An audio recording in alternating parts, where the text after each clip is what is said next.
Мгм.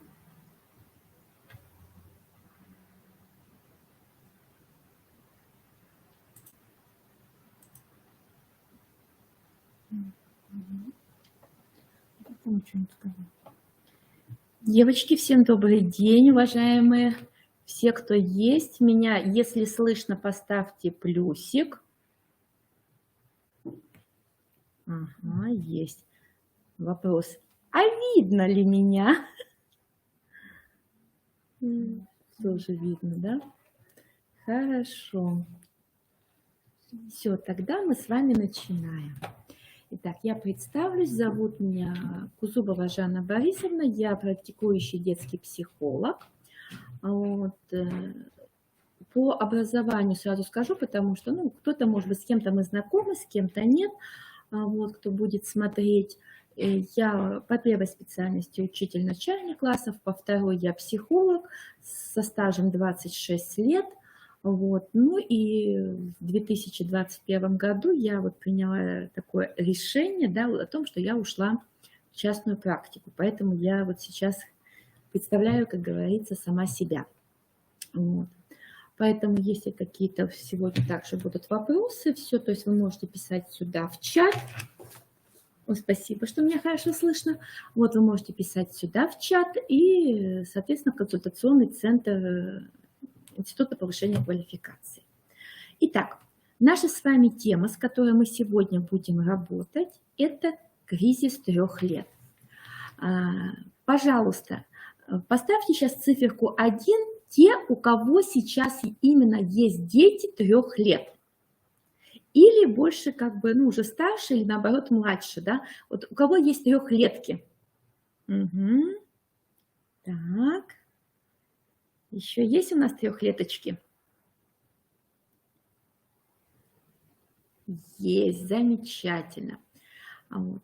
Ну, соответственно, как всегда бывает на вебинарах, да, кто-то их потом будет прослушивать, поэтому у кого-то есть, у кого-то впереди 3-летка. Вот.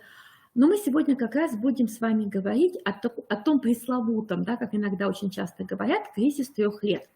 Вот смотрите, первая очень часто встречающаяся вещь, которая, да, бывает, когда родитель или приходит на консультацию, или, как бы слышишь, общаясь с кем-то, о том, что вы знаете, у нас кризис 3 лет, или у вас кризис 3 лет, да, и в этот момент все время хочется задать первый вопрос.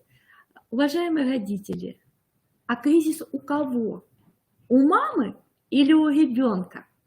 Почему это очень важно? Потому что в этом возрасте как раз, как никогда, и об этом мы сегодня будем говорить, возникает понятие «я сам».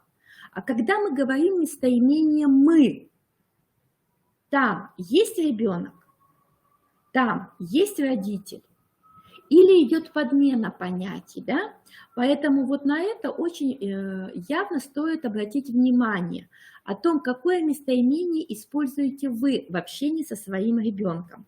И это не имеет значения ребенку 2 года, ребенку 5 лет или 16. Вот. Поэтому это действительно очень важный момент. А сейчас я предлагаю вам, скажем так, да, так как у кого-то, конечно, может быть, детки сейчас рядом, поэтому как картинка такая кукла, да, вот, представьте своего ребенка и напишите одним словом в чат, какой он у вас последнее время. Вот одно слово, то, которое характеризует вашего ребенка.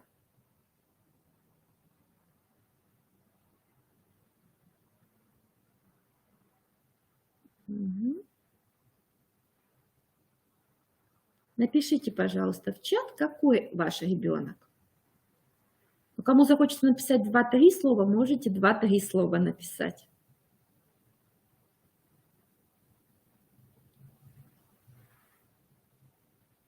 Так. Давайте немножко подождем.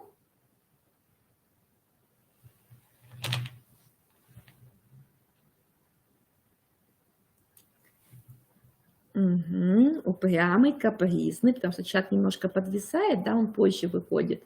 Поэтому... упрямый, капризный. Еще у кого есть? У нас сегодня только одна Елена очень активная. Чем активнее вы сейчас сами будете работать, чем активнее будете потом задавать вопросы, тем больше пользы вы получите. Вот. У нас, как всегда, закон такой, да, человек активен, соответственно, он получает больше результат. Упрямый. Да, это одно из определений, которое звучит в адрес детей. Есть очень интересное стихотворение одного из психологов, да. «Я негативен и упрям, строптив и своеволен, средою социальной я ужасно недоволен. Вы не даете мне шагнуть, всегда помочь готовы. О Боже, как же тяжелы сердечные оковы. Система я во мне кипит, хочу кричать повсюду. Я самость, братцы, я живу, хочу, могу и буду». Да, Антонина, и я тоже с вами абсолютно согласна. Это очень любознательный период. Это детки-почемучки начинаются, которые задают много-много вопросов. И, к сожалению, не всегда удобных для родителей. Вот, но об этом мы тоже немножко с вами сегодня поговорим. Итак, затронем несколько моментов, прежде чем будем, да, подходить все ближе к нашей теме. У ребенка в 3 года возрастают определенные потребности именно в удовлетворении собой, своими желаниями. Да? И возникает противоречие между «хочу», «могу» и «надо». И кризис вот этого периода сопровождается как раз очень большой массой позитивных и негативных изменений в детском организме. Однако стоит помнить, что вот тот так называемый кризис 3 лет, он временный и носит приходящий характер. То есть через какое-то время он пройдет. А насколько успешно он пройдет, будет, конечно же, зависеть от нас с вами, от взрослых, которые окружают наших детей. Это и родители, конечно же, бабушки, дедушки, и, конечно же, педагоги, которые работают с этим ребенком. В этот период у ребенка происходит физиологическая и биологическая перестройка организма. Почему на это я сейчас тоже заостряю внимание? Дело в том, что та самая ранимость ребенка, она связана с его нервной системой, с его эндокринной системой. И когда мы от этого маленького ребенка 3 лет требуем определенных действий, поступков, реакций, мы должны понимать, что в рамках и возраста, и его особенностей мы можем не достичь того, что хотим. Вернее, мы этого в принципе не можем не достичь. Вот. Также часто, почему происходит так называемый вот этот кризис, я объясню, почему я называю его так называемый кризис. Он действительно существует, но чаще всего он все-таки у нас с вами, у родителей. Ребенок, он идет по своему этапу развития. А так как мы с вами не осознаем, что ребенок находится на новом этапе, мы пытаемся с ним продолжать общаться старыми методами, да? То есть так как мы общались с годовалым ребенком, там, с 2-летним ребенком, вот, то это не актуально, то есть ребенок ждет от нас других действий. И тогда он как раз и превращается в того самого неуправляемого упрямца, главной задачей которого будет вовсю делать так, как он хочет. 3 года – это возраст, который рассматривается как определенный рубеж. И самое интересное, то, к чему не готовы большинство, к сожалению, наших родителей и матерей в большей степени, потому что чаще всего они сидят, да, с детьми дома, с детками, вот, это то, что завершается период слияния с матерью. Малыш начинает осознавать себя, принимать себя. И его основная потребность – это потребность в общении, уважении и признании. Смотрите, у кого есть детки-подростки, вы увидите параллель. Почему эта параллель очень интересно происходит? Если ребенок 3 лет не переживет этот кризис, и мы не поможем ему его пережить, мы сами не перейдем на новый этап взаимодействия, то именно в подростковом возрасте это все даст нам знать по новой. Поэтому, когда сейчас, например, на консультации вот приходят родители подростков, да, то есть мы всегда с родителями начинаем возвращаться вот туда, вот в 3 года, а как ребенок реагировал, а как реагировали родители. Потому что это очень важно, и если у ребенка за все эти года был определенный стереотип поведения с родителями, то, конечно, это легко и просто это не меняется. Поэтому у вас сейчас есть хороший шанс выстраивать отношения со своим ребенком уже на новый лад, потому что вы сейчас будете понимать, что происходит. Значит, теперь смотрите, говоря о кризисе 3 лет, мы должны понимать, что он не начинается ровно в 3 года. То есть сегодня ребенку исполнилось 3 года, все, мы вошли в период кризиса. Нет, он может начинаться с 1,5 лет и заканчиваться, в принципе, к 4 годам. Вот. Пик упрямства приходится на 2,5-3 года. В кризисный период приступы упрямства и капризности могут достигать до 5 раз в день, у некоторых до 19. Цифры такие достаточно, может быть, даже пугающие некоторых родителей, но по факту это есть какой-то период времени. При этом я больше чем уверена, что вы знаете или слышали от некоторых родителей о том, что, вы знаете, у моего ребенка не было кризиса. Вот к этому вопросу мы вернемся чуть-чуть попозже. Итак, вот сейчас, пожалуйста, смотрите, у меня написаны признаки, да, которые характеризуют проявление кризиса, но не все, их здесь 11. Вот как вы считаете, что из этих признаков действительно является признаками кризиса 3 лет? Пожалуйста, поставьте номера вот от 1 до 11, то есть какие вы считаете признаки, это признаки кризиса 3 лет.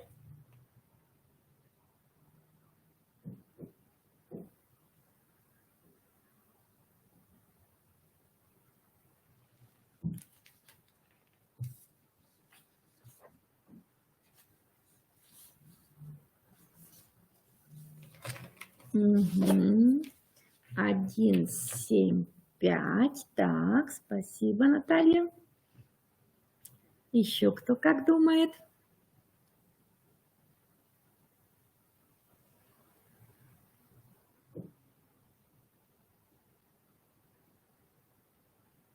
Угу. 5, 7. Так, ну давайте еще. Вот еще есть. Так, 7, 5, 1. То есть 7 у нас хорошо так это набирает обороты. 5, 1. Угу. Ну вот давайте сейчас как раз мы с вами и познакомимся с тем самым. Ага, 2, 7, 8. Спасибо. Вот теперь давайте мы с вами действительно посмотрим, какое семизвездие кризиса 3 лет выводят психологи. Да? В свое время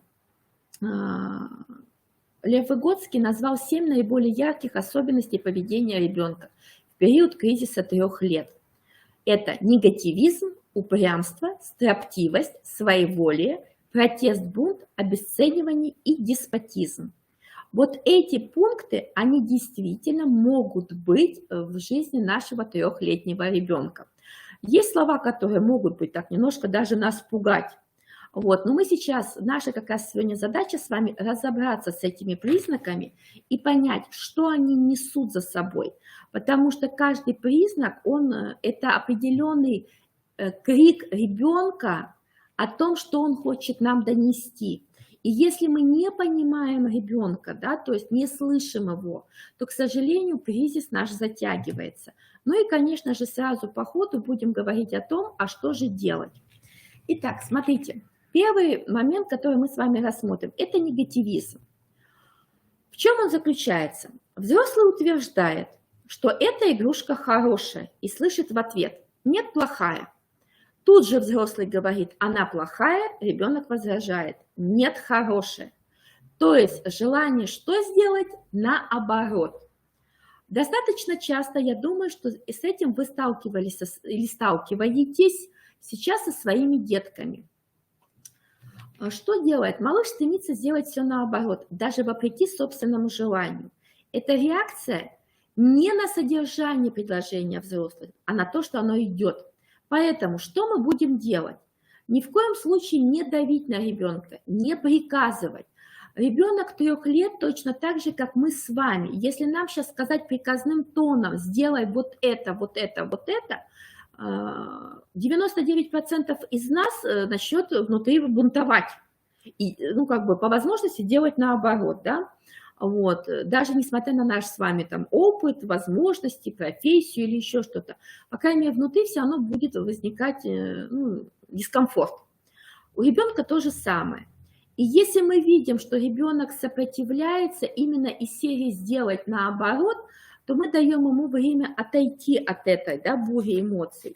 Как вариант, очень хорошо тоже, возможно, работает, да, когда мы делаем наоборот, то есть мы именно ему озвучиваем о том, что нет, это действительно плохой. Ребенок сразу пойдет на то, что это хороший, потому что его эта позиция, то есть сделать именно ну, из серии наоборот. Мы чуть позже потом к этому сейчас всему вернемся, сейчас немножко просто познакомимся со всеми пунктами. Следующее, когда ребенок просит купить во время прогулки апельсиновый сок, ну, к примеру, да, мама заходит в магазин, апельсинового нет, покупает яблочный. Ребенок хочет пить, но он не будет пить, потому что он хочет именно апельсиновый. И в этот момент возникает истерика. Вот, то есть хочу это, купи это. И что делают большинство родителей, когда мы опять сталкиваемся с таким поведением ребенка? Вот давайте так вот, я думаю, что с упрямством сталкивается большинство родителей.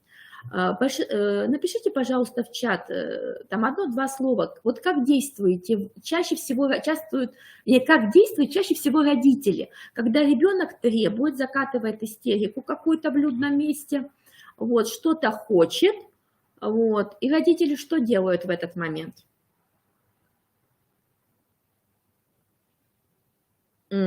Покупают другой сок.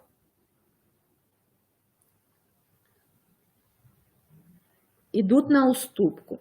Да, я вам скажу, что чаще всего действительно, да, они могут купить другой сок, но если ребенок в упрямстве, он не будет пить другой сок, он будет закатывать капризы, ложиться на пол, кричать, особенно театрально это ждать зрителей, вот, но добиваться своего. Я сейчас немножко на одном из примеров просто объясню вообще в рамках. Хотела чуть позже, но сейчас здесь именно озвучу. Кризис 3 лет, он очень интересный. В каком? Ребенок даже в этом возрасте, он понимает хорошо, что он делает. Если это ребенок нормотипичный, то есть что у него нет выраженных каких-то заболеваний, да, то есть о том, что он понимает, что ему говорят, да, то есть он развивается в соответствии с возрастом, вот. И я просто объясню сейчас в свое время на примере собственной дочери. Правда, у меня уже дочь достаточно взрослая, уже самостоятельная давно, но в рамках кризиса 3 лет. Вот смотрите, у нее кризис пошел намного позже, чем в 3 года.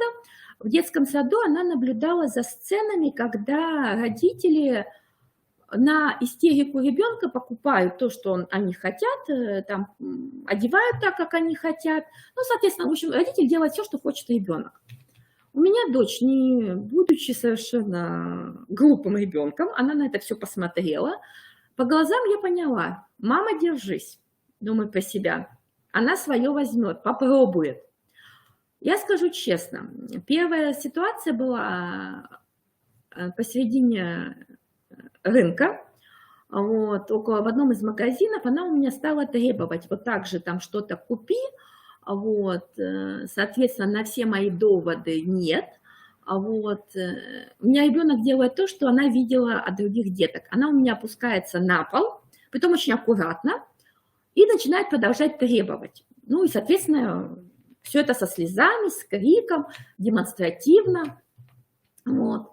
Я стою, я понимаю, что происходит. Ну, ведь кругом зрители. И большинство родителей почему начинают покупать и идти на уступки? Потому что доброжелатели, ну, комментируют, ну, как мне говорили, что ты за мать, почему ты купить не можешь ребенку, тебе что, жалко денег, еще психолог называешься. Вот, ну, потому что как бы знают, потому что много лет уже в этой сфере. Вот, я улыбнулась, потому что я знала поведение собственного ребенка. Ровно через некоторое время она встает, отряхивает юбку и говорит, ну ладно, пошли. И мы с ней пошли. Вот. Любой ребенок пробует на нас с вами, родителях, ситуацию 2-3 раза. У меня ребенок попробовал еще раз второй раз в другом месте. Ситуация была идентичная. Мама, купи, хочу это. Вот. Опять как бы она не получила, что она хотела. Опять встает, отряхивает одежду и мне говорит, ну, ребенку, конечно, тогда ближе уже к 4 годам было. Она говорит, мам, я так и не поняла, а почему Диме покупили, там Саше купили, а ты не покупаешь? И вот тогда с ребенком у меня был диалог о том, что вот с таким поведением ты не добьешься то, что ты хочешь. То есть мы должны с тобой разговаривать, решать вопрос, да? И вот именно этот момент, вот то, что, как мы говорим, когда мы идем на уступку, мы именно в этот момент, уважаемые родители, как раз закладываем, к сожалению, в поведении ребенка такой пункт. Я могу добиться все слезами, криком, истерикой. И кризис 3 лет, если мы усугубляем только мы, потому что мы идем на поводу у ребенка, но не действуем с уровня своего возраста. Мы опускаемся на уровень 3-летнего ребенка. Ах ты, ах я. Поэтому вот здесь вот, пожалуйста, на этом примере я как раз хотела показать о том, что ребенок четко понимает, что он делает. Да, 2,5 он, может быть, в меньшей степени, конечно, это понимает, но наша реакция будет нести за ним, ну, как бы дальнейший момент. То есть ни в коем случае мы не вступаем в противоборство, мы не пробуем доказать, кто из нас прав, кто сильней. Какие варианты выходов, может быть, из ситуации, чуть попозже они у нас будут. Следующий пункт семизвездия – это строптивость. Здесь ребенок отказывается выполнять требования взрослых, словно он их не слышит. И, к сожалению, чаще всего все-таки это бывает не строптивость, а действительно ребенок не слышит, потому что мы ему кричим из другой комнаты, мы ему говорим, не глядя ему в глаза, это сразу исходя один из приемов, да, то есть мы говорим, глядя ему в глаза, и чтобы он видел наши губы и наши глаза. Если мы говорим с позиции сверху, да, или сбоку, то, к сожалению, ребенок нас не слышит и не воспринимает. А мы считаем, что он делает нам назло. Поэтому здесь тоже стоит на это просто обратить внимание. Да, строптивость она может быть, но чаще всего это бывает даже именно наш недосмотр в позиции общения с ребенком. Следующий момент, да, хотелось бы обратить внимание, что негативизм, упрямство и строптивость и еще плюс своеволие, да, проявляется почти у каждого 3-летнего ребенка, но в большей или меньшей степени. И самое интересное, это хорошо, если они проявляются. А вот почему, сейчас с вами посмотрим. Вот своеволие, да. Ребенок все хочет делать сам, отказывается от помощи взрослых и добивается самостоятельности там, где ему не хватает умений. Это очень часто возникает момент, когда наш ребенок хочет сам что сделать? Одеться. Вот вспомните своего ребенка, когда он первый раз говорит «я сам». Он хочет сам одеть ботинки, завязать шнурки. Конечно, ему этого, то есть завязать шнурки 3-летний ребенок, ну, в принципе, если кто-нибудь там такой гениальный попадется, сможет, да, чаще всего, конечно же, ему это трудно. Вот, он хочет сам одеться. И что делаем мы, родители? Вот я просто определенное время в своей жизни работала в детском саду, да, психологом. И я сталкивалась с тем, что вот ребенок хочет сам одеться, а нам, родителям, быстрее надо, давай быстрее, быстрее, я опаздываю, раздену я тебя, одену я тебя. А потом мы спрашиваем, а почему ребенок не самостоятельный? Мы сами провоцируем это. Поэтому вариант, если вам нужно выйти, лучше за 10 минут раньше начать одеваться, чтобы ребенок мог сам попробовать сделать то, что он хочет. А мы уже, если надо, говорим, если тебе нужна будет помощь, я помогу. То есть момент того, что ребенок готовится к самостоятельности, это здесь. И от нас зависит, дадим мы ему эту самостоятельность в дальнейшем или нет. У нас, я думаю, будет еще впереди несколько встреч, и, наверное, будет одна из встреч, связанная с самостоятельностью детей. Как она формируется, да, и на что стоит обратить внимание. Вот в этом возрасте, также, кстати, к вопросу самостоятельности, а мы считаем, что он хочет сделать поперек, когда ребенок хочет помыть посуду, помочь нам постирать, помыть полы, подмести, да, вот, и чаще всего бывает, ну, там, один раз мы ребенку даем, а потом пресекаем это. Ни в коем случае, потому что именно в этом возрасте, опять, мы помогаем ребенку почувствовать свои границы и научить его что-то делать. Поэтому только в открытом варианте действуем. Следующее. Уважаемые родители, участники, да, слушатели, поставьте мне, пожалуйста, сейчас единички, кому пока все понятно, все, ну, пока нет таких вопросов, то есть все идет понятно.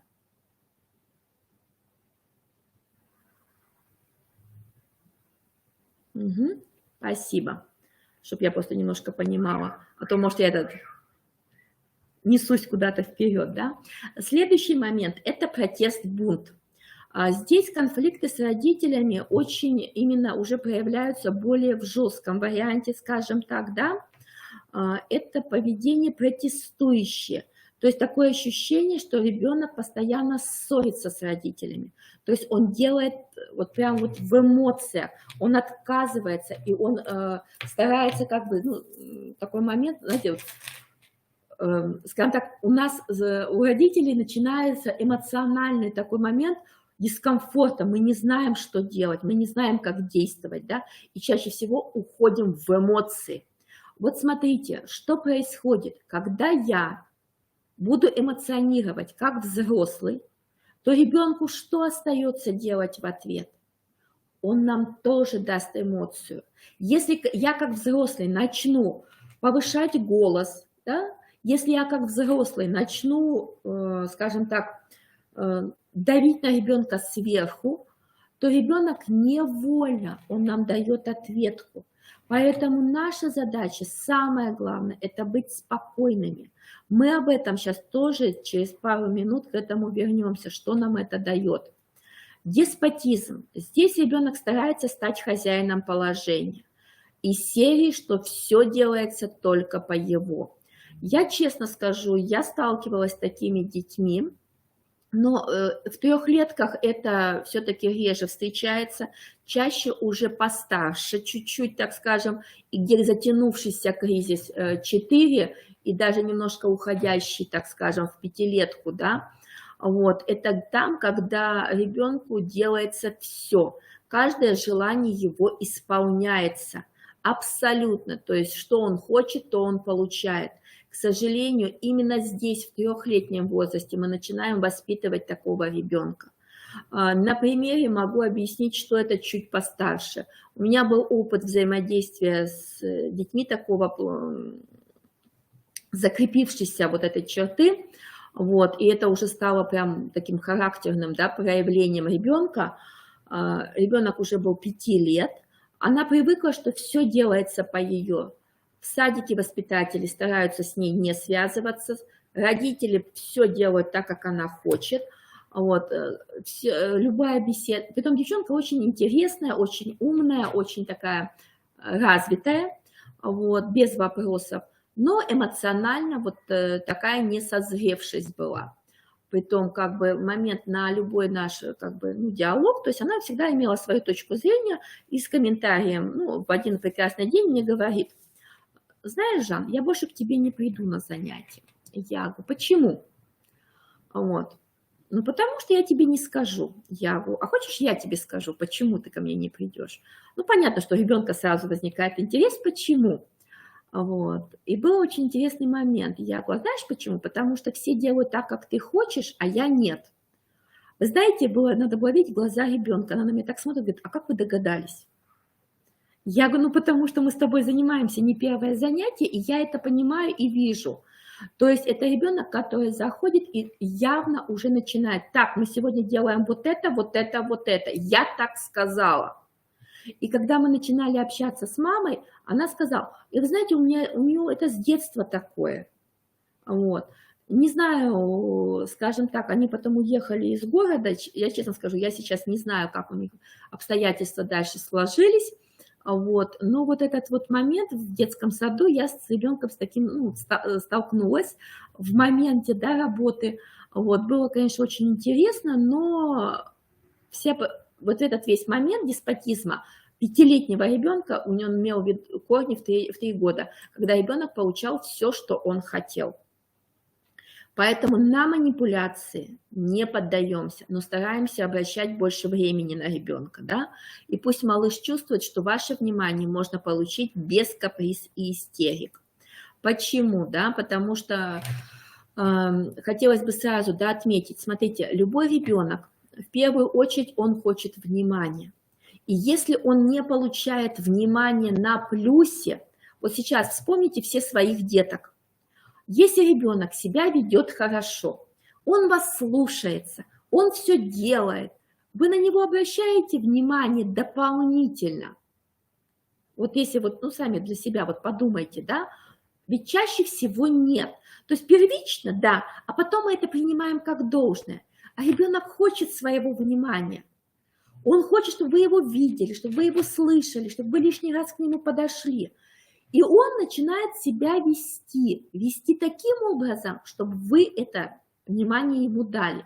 И у ребенка зацепляется, якорится, да, такой якорь возникает. Я себя веду плохо, мама меня с папой видят, они со мной начинают разговаривать, играть, да, там, внимание обращать.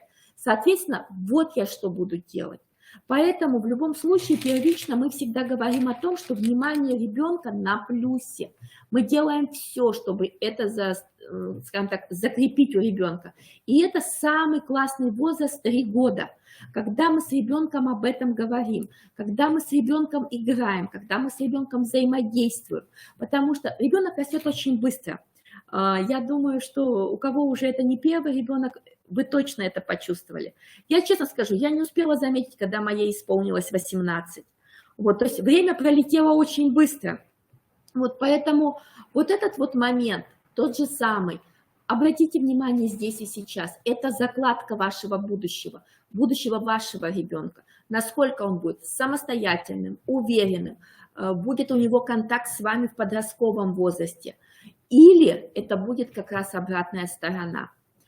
Следующий пункт из нашего семизвездия – это обесценивание. Это проявляется в том, что ребенок начинает ругаться, дразнить, обзывать родителей. Я бы туда, наверное, все-таки еще вставила такой момент, как и даже физическое. Впервые, да, как бы ребенок использует чаще всего такие, ну, назовем, скверные слова, узнает, ну, кто-то из детского сада, кто-то из дома, без разницы где-либо, он их начинает употреблять. И если такое поведение остается абсолютно незамеченным, то, может быть, может проскочить, скажем так, да, то есть не заикариться эти слова у ребенка, он не будет их использовать. Но если у нас это вызывает улыбку, смех, ой, какой вроде малыш-карапуз, да, там какие-то слова используют такие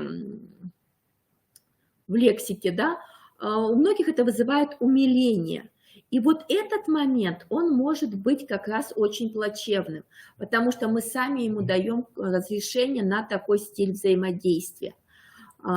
Поэтому ни в коем случае мы не поддерживаем, да, этот момент. Мы говорим о том, что там, мама же с папой эти слова не употребляют. Это мы можем сказать и 3-летнему ребенку, но имеем в виду, если, к сожалению, в вашей семье слова какие-либо, да, звучат вот в том или ином виде, то требовать от ребенка того, чтобы он их не озвучивал, мы не можем. Ребенок, он наше с вами зеркало. Поэтому все, что мы видим в ребенке, тот же самый кризис 3 лет, опять мы возвращаемся, это то, что есть в нас. Он нам зеркалит определенные трудности, которые мы сами испытываем. Может быть, внутри наш внутренний ребенок, да? Может быть, какие-то вопросы из нашего детства были не отработаны. Вполне возможно, то есть это действительно в любом случае оттуда. В чем еще обесценивание происходит? Это когда физически мы говорим о том, что ребенку нельзя бить, нельзя драться, но при этом мы его сами бьем по рукам, что он кого-то там укусил, ударил. Это мы говорим о том, что нельзя кусаться, но некоторые родители, я знаю, что это делают, в ответ кусают ребенка. С фразой «я же тебе сказала, нельзя кусать», и мы кусаем ребенка, да, ну, то есть, вернее, родители. Вот. С этим я тоже сталкивалась в своей практике. Поэтому стоит понимать, что вот эти моменты, они не принесут результата. То есть мы сами еще раз провоцируем вот этот стиль взаимодействия. Я не говорю о том, что мы такие, вот, мы такие, ух, ничего не знаем, ничего не можем. Нет, мы иногда это делаем по наитию, так как нас воспитывали, так как мы это видели, так как мы это знаем. И это не есть плохо, и это не есть хорошо. Мы здесь и сейчас осознаем, что происходит, почему это может быть у ребенка. И наша задача взрослого, да, соответственно, это начать действовать по другому пути. Яркое проявление ребенка в самоутверждении говорит о том, что сложились все возрастные новообразования для дальнейшего развития его личности. То есть то, что я вам сказала, это важно, чтобы у ребенка в этом возрасте проявилось упрямство, чтобы проявилось какой-то, может быть, даже негативизм, да, то есть он попытался отстаивать свои границы. Это говорит о том, что как раз ребенок развивается, он готов к новому этапу. Что такое вообще кризис? Еще раз, кризис, когда могу, хочу и надо не соответствуют друг другу. И когда оно не совпадает, ребенок дает следующий этап. То есть ребенок, мы с вами взрослые, мы добиваемся нового, мы развиваемся в тот момент, когда мы недовольны тем, что у нас сейчас есть. Поэтому нам важно, чтобы у ребенка этот этап произошел. Хуже, когда у ребенка этого этапа нет, когда у него нету такой кризисности, да, иллюзия благополучия. К сожалению, да, многие радуются этому моменту, но ребенок свое все равно возьмет. Чуть позже, или в рамках психосоматики, или еще каких-то моментов. Поэтому, называется, радуемся тому, что у нашего ребенка есть кризис. Итак, поставьте, пожалуйста, мне сейчас плюсики, кто понял, что кризис 3 лет – это здорово. А дальше мы будем с вами сейчас делать, что дальше с этим делать. Угу. Как реагировать нам, взрослым. Итак, замечательно. Все, то есть мы возвращаемся к вопросу. Мы не ругаем себя о том, что мы плохие родители. Вот мы не можем справиться. Мой ребенок плачет, мой ребенок капризничает, там еще что-то. Вот мне все говорят. Нет, мы начинаем разбираться и работать с этим. То есть причины мы сейчас уже, по крайней мере, имеем представление, что это может быть. Дальнейшее, что дальше происходит. Теперь смотрите. Так как, чтобы было быстрее, так как у нас, чат немножко подвисает, вот я вам сейчас показываю фразы, которые очень часто произносят родители. Сразу скажу, не только родители, но и педагоги тоже. Бывает. Вот. Слышим мы такой момент, да, то есть понятно, что не все фразы, из серии, да, там, так, убрали за собой, не мешаем друг другу, ешьте, иначе не получите десерт, там, руки помыли, и все вот в таком духе, да. Вот эти фразы, они, вот сейчас перенесите их на себя. Вот если бы вам их говорили, так, пошли скорее, сколько тебя еще ждать? Ваши эмоции, ваши чувства, ваши возможности внутри. И согласитесь, мало приятного, хочется сделать наоборот. Вот. И эти фразы, они как раз провоцируют тот самый стиль поведения ребенка в этом 3-летнем, и не только 3-летнем. Я вам скажу, что эти фразы мы говорим и 7-летним детям, и подросткам, и это действительно несет за собой именно конфликтность. А теперь смотрите, то же самое мы можем сказать другими словами нашей 3-летки. На старт, внимание, Маш, побежали. Иди поиграй немного сам, а потом мы с тобой устроим мини-праздник. К примеру, да. Не иди мой руки, а давай спорим, что вода с твоих рук потечет черная. То есть любая комбинация, любая фраза. Вот я вам очень рекомендую сделать, если есть возможность, скрин этих фраз. Я информацию потом в определенном варианте скину и для консультационного центра, и эта информация будет и у меня, и ВКонтакте, и в Инстаграме, тоже, в рамках и буклетов. немножко просто не успела, к сожалению, к сегодняшнему дню, поэтому сегодня-завтра я это доделаю. Вот. Но я вам все-таки рекомендую, сделайте этот скрин, он вам будет очень полезен. Это фразы, которые, ну, скажем так, по наитию, они располагают детей. Вы знаете, очень интересный был момент, на днях была консультация с ребенком 3,5 года, да? Как раз запрос, кризис 3 лет. Не можем найти общий язык с ребенком, вообще не слышит, не хочешь ничего убирать. В общем, все, как мама когда позвонила, сказала, трэш полный. Вот. И плюс у них еще появился, ну, второму ребеночку, там годика, месяцев 6, вернее. Вы знаете, вот сразу видно, когда, во-первых, заинтересованные родители, да, то есть они, понятно, малыша не с кем оставить было, ну, живут они 2 ребенка и родители. Они пришли все вчетвером. Но вот была позиция, то есть пока папа гулял с малышом, значит, мама зашла с ребенком ко мне. Потом они поменялись. Но сама ситуация в чем? То есть мы начали играть с ребенком, то есть я выстраивала взаимодействие родитель-ребенок. То есть и, ну, как бы на примере вот фразы какие говорить, как подходить к ребенку, как с ним разговаривать. И я вижу глаза мамы. Она на меня такими глазами смотрит, понимаете, прям вот расширяются. А я уже так, ну, уже опыт есть, что это не в первая такая ситуация на консультации. Я говорю, вас что удивляет? Она говорит, это мой сейчас ребенок здесь сидит. Я говорю, ваш. Она говорит, а почему он вас слышит, а меня нет? Я говорю, а вы сейчас попробуйте поменять ваши же фразы и сказать вот моими фразами. Когда она начинает говорить, и она видит, что ребенок реагирует абсолютно иначе. При этом это ребенок, то есть мы отыграли, скажем так, практически больше 30 минут, там практически даже, можно сказать, под 40 минут. Потом я говорю, давайте так, вы сейчас поменяетесь, то есть вы спуститесь, ну, как бы папа поднимется, то есть мне нужно посмотреть взаимодействие папы с ребенком, то есть откуда что.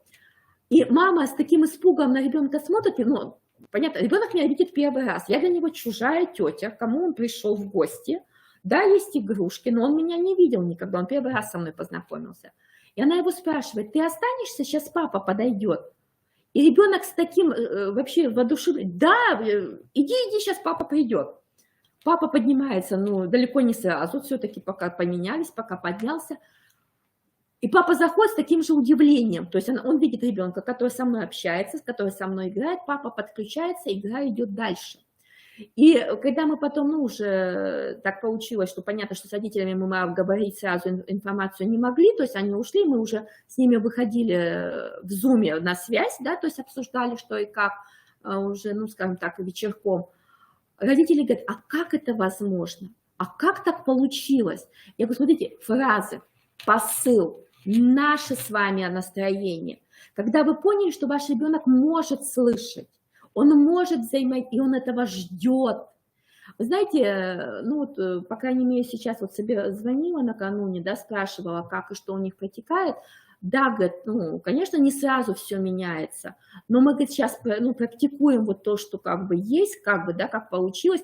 Там действительно, там был цикл, там была диагностика, беседа с родителями перед этим, то есть встреча с ребенком была уже, ну, скажем так, на заключительном этапе даже. Вот. Но это работает. Поэтому я вам очень рекомендую вот на это обращать внимание, на те фразы, что мы говорим. Теперь, что важно? Помните, что ребенок как бы испытывает ваш характер, да? Повторяя по несколько раз в день, он действительно смотрит, а ему это можно или это запрещено. Смотрите, что часто происходит. Сегодня я утром в хорошем настроении, я тебе говорю можно, в обед я говорю тебе нельзя. Поэтому вот эти ножницы мы провоцируем опять родителей. Плюс папа говорит да, мама говорит нет. А если у вас еще бабушки и дедушки, тогда это еще одна ситуация. Поэтому здесь четко должна быть именно позиция единого фронта. То есть, если нельзя, то нельзя. Я всегда привожу очень такой пример, я как говорю, из серии, может быть, он глупый пример, ну, как для объяснения, но он очень показательный. Ведь вот пальцы в розетку нельзя совать ни у мамы, ни у папы, ни у бабушки, ни у дедушки. Поэтому есть вещи, которые нельзя делать ни у кого. Но, еще раз, не зависит от нашего настроения, это по факту. Но таких вещей не должно быть много.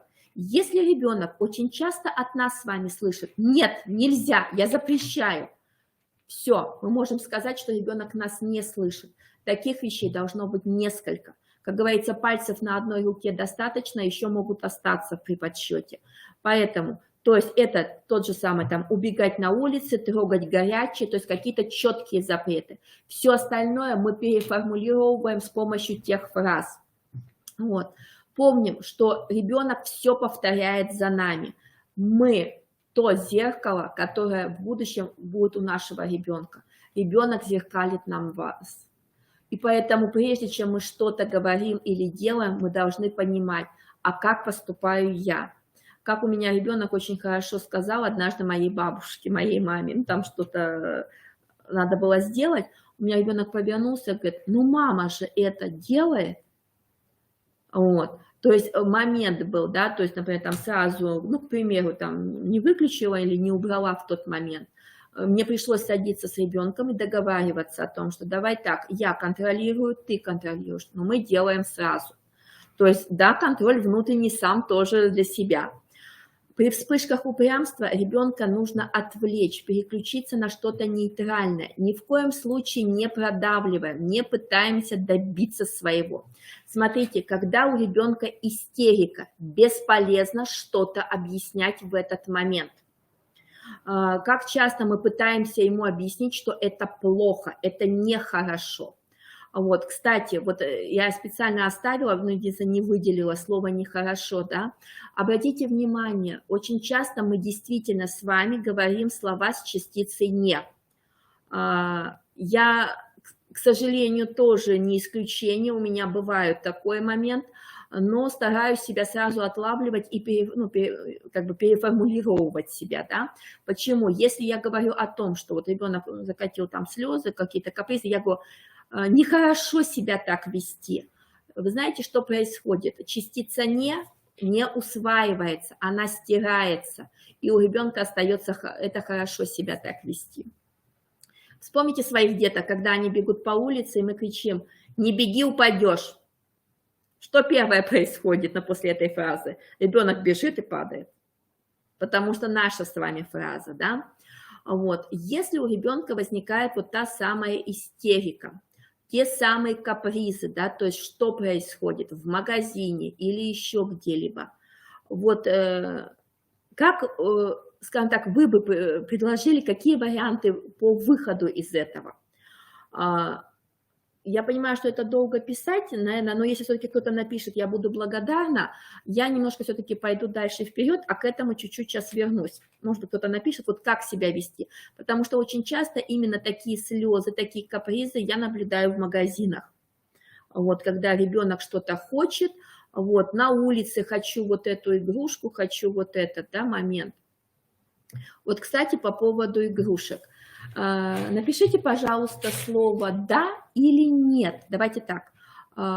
Кто, когда выходит со своим ребенком на улице, говорит о том, что, ну, или когда к нему, к его ребенку подходит, что надо делиться.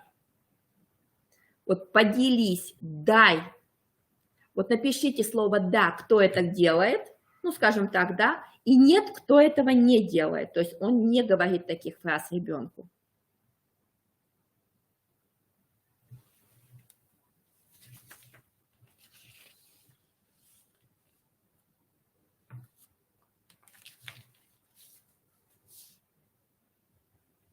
Угу, чаще «да». Так. Угу. Угу, спасибо.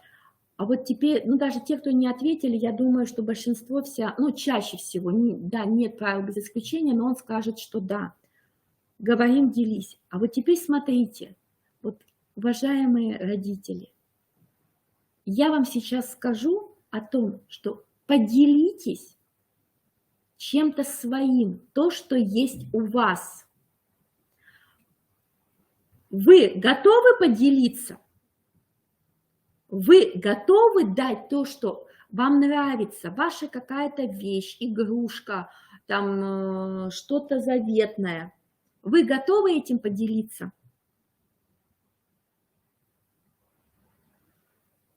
Вот есть кто готов поделиться своим? Вот я вам скажу, когда... Ага, речь о лакомстве. Так.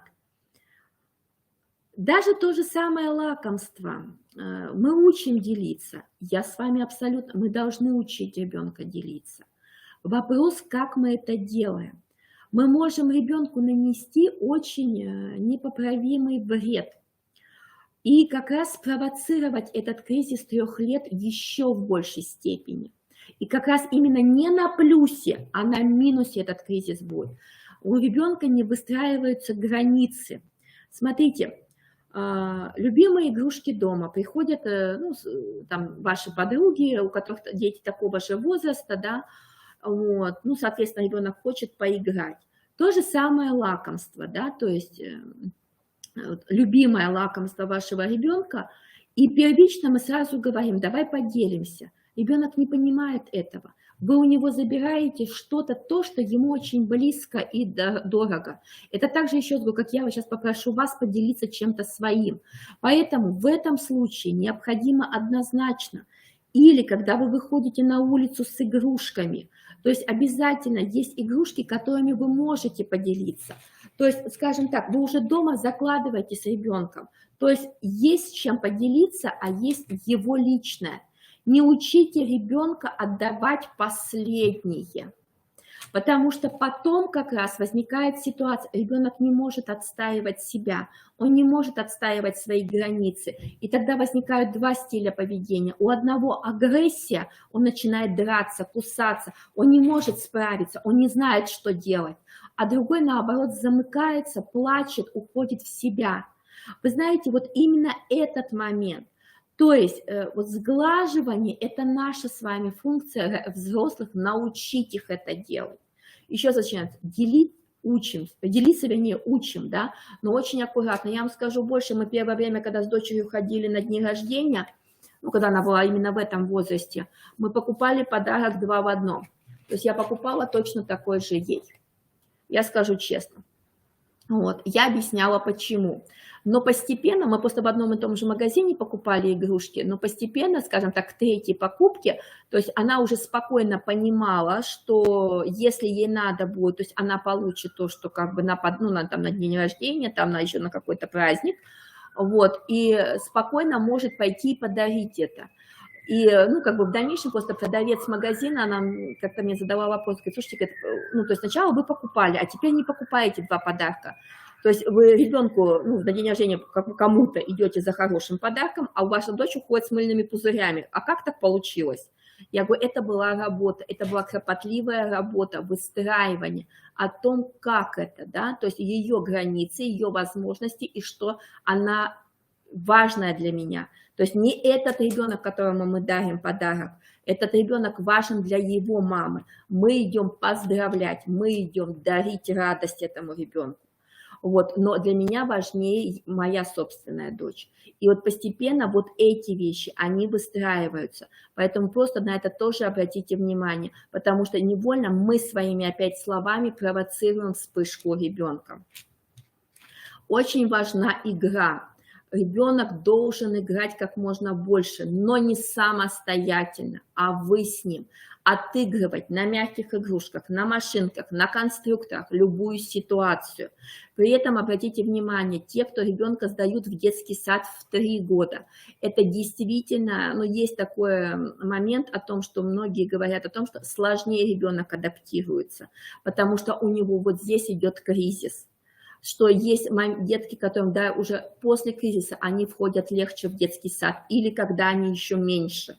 А именно в этот период многим детям сложно адаптироваться. Важно именно не сюсюкаться с ребенком, а обращаться с ним как со взрослым, именно со взрослым. Он не маленький, да, вот именно такой, ты мой сю-сю-сю-то пасю 3-летний. С новорожденными и то, как бы этот момент уходит, потому что речь должна быть поставлена, и, соответственно, с ребенком мы говорим как с равным, мы учитываем его мнение. Один из приемов, хорошо снимающий конфликт, да, когда он что-то не хочет, мы говорим ему, мы не пойдем к бабушке, а он говорит, я не хочу, и начинает упираться. а мы задаем вопрос, а мы сейчас пойдем к бабушке, ты оденешь куртку, ну, там, или ну, там, пальто, да, к примеру. То есть мы переводим ситуацию. И если мы знаем, что ребенок что-то не хочет, то есть мы вот такое перекладывание делаем, перенос. Очень хорошо тоже работает снять из себя конфликта, когда нужно завершить игру какую-то, да, убрать за собой, ставить будильник. То есть если я просто подойду к ребенку и скажу, так, завершаем игру, мы идем, ну, там, ложиться спать, еще что-то, у ребенка возникает диссонанс. А если я ребенку предложу, то есть, вот, скажем так, опять я говорю о тех вещах, которые работают. Они работали с моей семьей, они работают у моих клиентов, поэтому я могу тоже сказать, что они работают. Это будильник. Это может быть какой-то интересный звук, который нравится ребенку, да? Вы его ставите за 5 минут до окончания игры первый раз, и в итоге, ну, там, через 5 минут второй раз. Да, ребенок 3 лет, он не понимает, что такое 5 минут, но он слышит звук, например, звук там петуха, там, я не знаю, кошка мяукает, там еще что-то, какой-то звук, и он понимает, что мы сейчас с мамой будем завершать игру. Или мы ставим такой таймер, вот пока там петушок или там кошечка мяукает, нужно успеть убрать игрушки. Игровой момент, он ребенка подталкивает к этому. Конечно, если я скажу собственному ребенку в 3 года о том, что так, пошел, убрал игрушки, он не пойдет. И будет, скажем так, конфликт. А если я скажу, мы соревнуемся, пока кричит кошечка, мяукает, вернее, кошечка, пока кричит петушок, еще что-то, ребенок готов и делает. Поэтому вот здесь вот еще момент. Главное, это наше с вами терпение. Вот без этого никуда. То есть как только я позволяю своим эмоциям взять верх, соответственно, ситуация плачевна. Определите, что ребенок может делать самостоятельно, без вашей помощи, и обязательно предоставляйте ему такую возможность. Одевание, раздевание. Дети в этом возрасте шикарно умеют раздеваться и одеваться. Дети 1,5 лет уже многое могут снять, но если мы правильно подбираем ему одежду, обувь на липучках, кофты с широким, например, широкой горловиной, тоже на кнопочках или на липучках, да, те же самые шортики чуть больше, чтобы мог натянуть, снять. То есть все зависит от нас. Вот. Понятно, что в 3 года ребенок перчатки не оденет в основном, но варежки одеть может, да, зимой. Поэтому все зависит от того, в чем мы заинтересованы. Тягаться с ребенком, кто прав, или помочь ему развиваться и развивать его самостоятельность и выходить на новый этап этого кризиса. Обязательно ребенка хвалим за конкретные поступки и за дела. Сразу скажу в противовес по поводу ругать. Мы ребенка ругаем, скажем так, да, если говорим о том, что не он плохой, а его действия. При этом имейте в виду, любое поощрение и наказание важно первые 3-5 минут. Если сразу вы не среагировали на какой-то поступок ребенка, в дальнейшем он уже не понимает, что вы от него хотите. Для нас важно понимать, что вот ребенок что-то совершил первые 3-5 минут. То есть или поощрение, или, ну, скажем так, наказание. Наказание имеется из серии того, что давай посидим на стульчике, успокоимся, да, ну, как бы, или давай сейчас вот там момент, да, там Мишка отвернулся, не хочет с тобой пока поиграть, потому что ты его обидел. Давай опять посидим, подумаем, почему и как. То есть мы сейчас говорим именно об щадящем наказании. То есть, ну, и тема немножко о другом. Я думаю, что эта тема все-таки тоже поднимется, но в дальнейшем. То есть ребенок должен понимать, что не он плохой, а он поступил. Не он там глупый, неумеха или еще что-то. К сожалению, часто даже 3-летним детям я, например, слышала эти определения. Вот. Если бьется в истерике, сразу вот этот вот момент, да, мы можем его оставить одного только в том случае, здесь написано, поэтому я комментирую, оставьте его одного, уйдите в другую комнату. Это в том случае, если вы уверены в безопасности. Это раз. Если есть возможность, это 2. А именно в позиции того, что ребенок чаще всего ищет зрителя.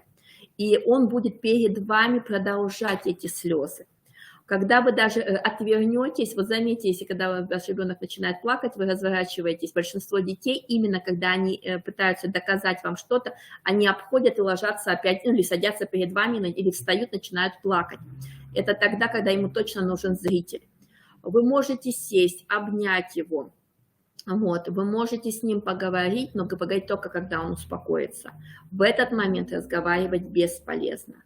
Вот, я еще раз говорю, мы уходим и оставляем его только в том случае, когда он действительно требует вот именно, чтобы вот этот вот момент, скажем так, зрительского.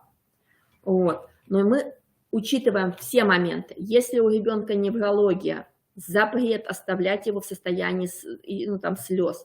Если у ребенка есть какие-то особенности со здоровьем, это вообще подзапретно. Вот, то есть в этом случае мы можем только немножко развернуться.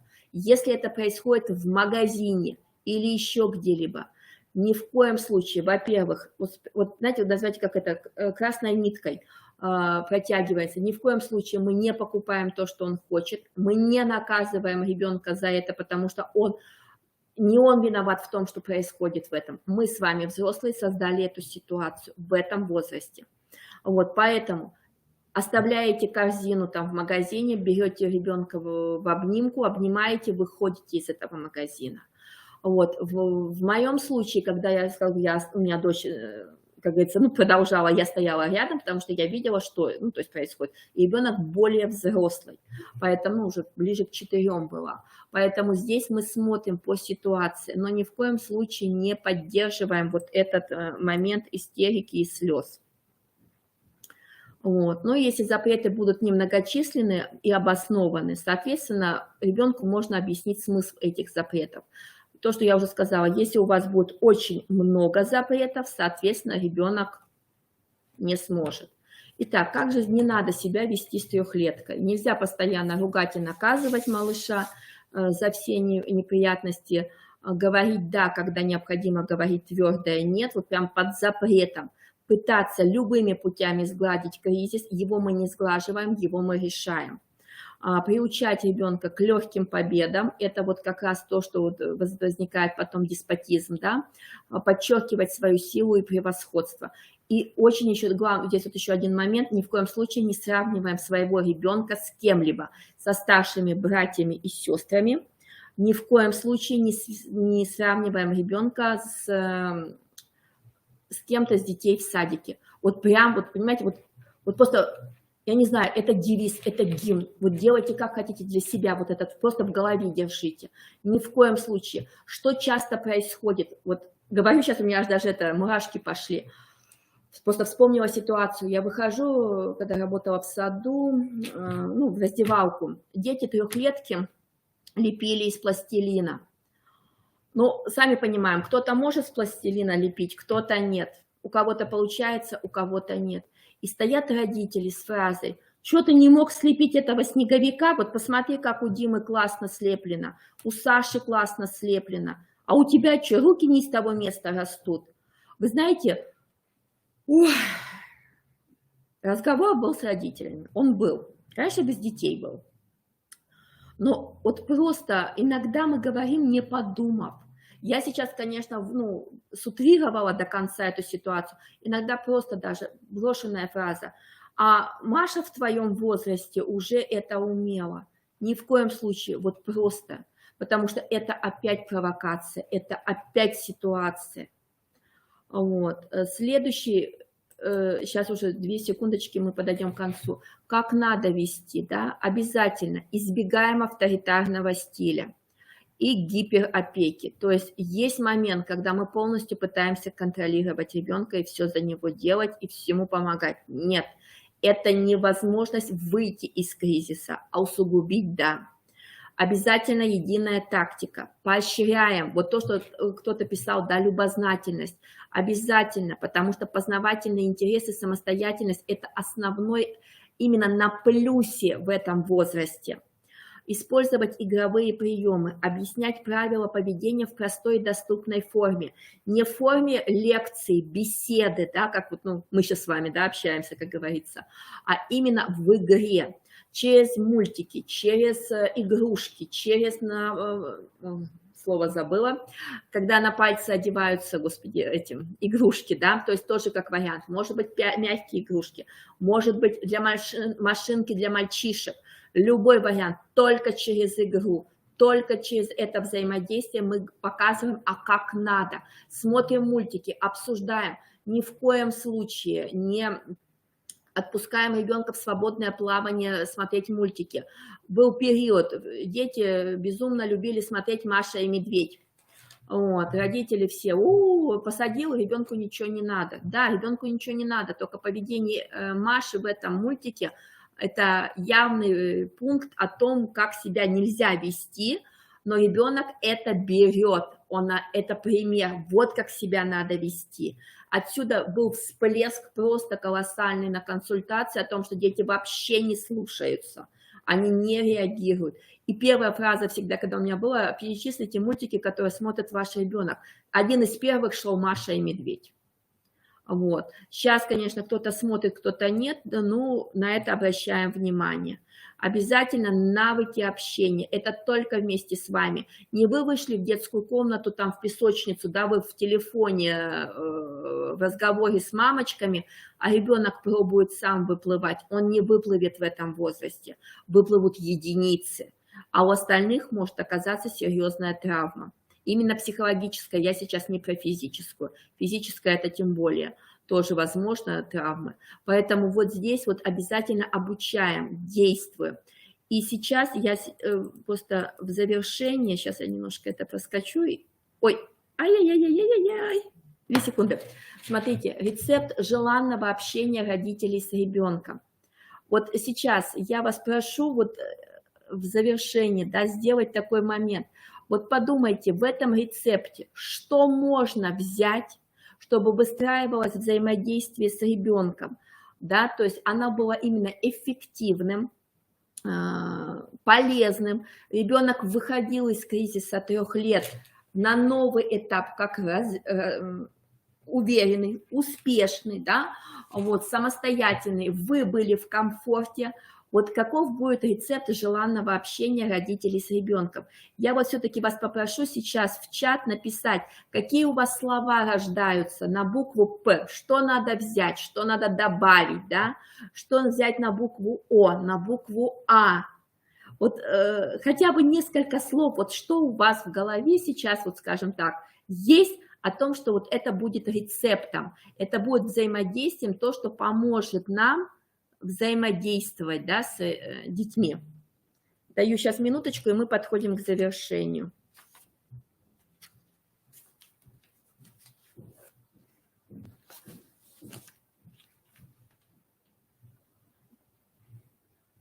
Вот какой рецепт вы бы сделали?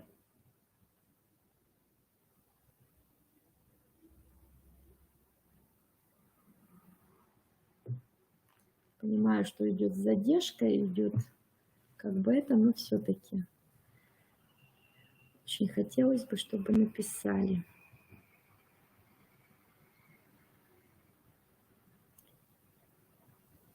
Кто-нибудь у нас есть самый первый смелый?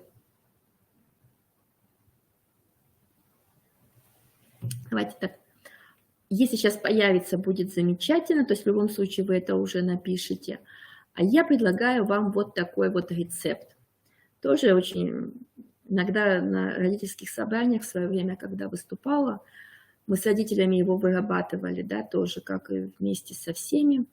Это надо взять принятие ребенка, добавить к нему признание, смешать с определенным количеством родительской любви и доступности, добавить собственной ответственности, приправленной любящим материнским и отцовским авторитетом.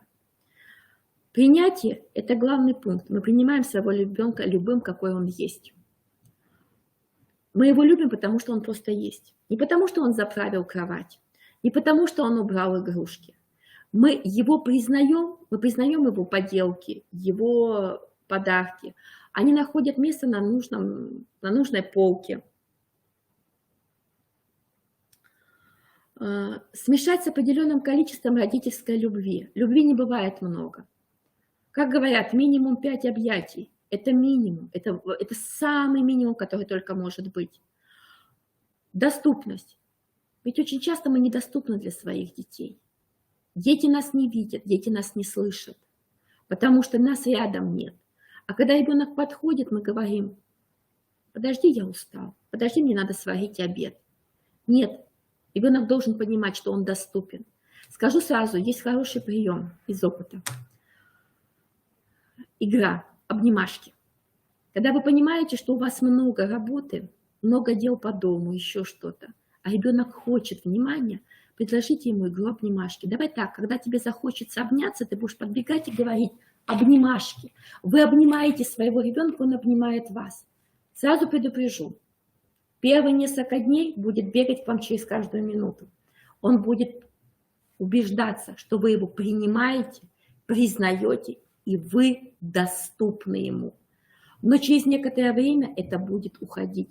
Он будет понимать, что он может к вам за вечер раз подойти с обнимашками. Вы будете за ним бегать следом и говорить: обнимашки. Приправленный любящий авторитет и ответственность – это то, что действительно нам поможет найти общий язык с ребенком. Поэтому хочется закончить именно этим рецептом нашего взаимодействия с детьми.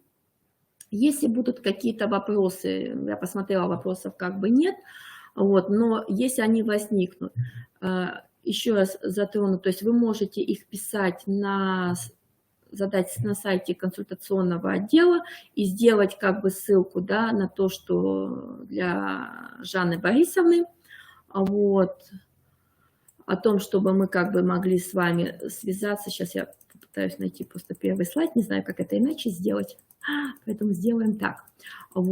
И если как бы будет также необходимость более глубокой встречи, да, то есть разбора посмотреть, то есть вы можете позвонить вот по этому телефону, это мой сотовый номер, контактные данные также, то есть мы в любом случае с вами уже разберемся на месте, что и как, потому что ситуации бывают разные. И я сейчас прошу написать или там десяточки, или какое-то слово, да сколько вам было это полезно, это было важно, и вы получили ответы на свои вопросы, которые, в принципе, кем-то были заданы, кем-то не были заданы, но насколько вам был этот вебинар полезен. Я сразу скажу, в этом статусе это мой первый вебинар. Надеюсь, что я сумела максимально с вами разобрать эти вопросы. Следующая у нас с вами встреча, может, кому-то это тоже из вас будет полезно, это уже будет подготовка к школе. Там кризис 7 лет и подготовка к школе, да. Поэтому приходите, то есть буду всегда рада вас видеть в дальнейшей нашей работе.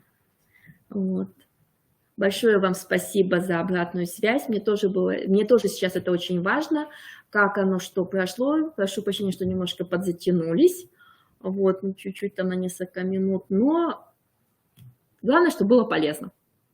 Большое вам спасибо. Всего доброго, до новых встреч.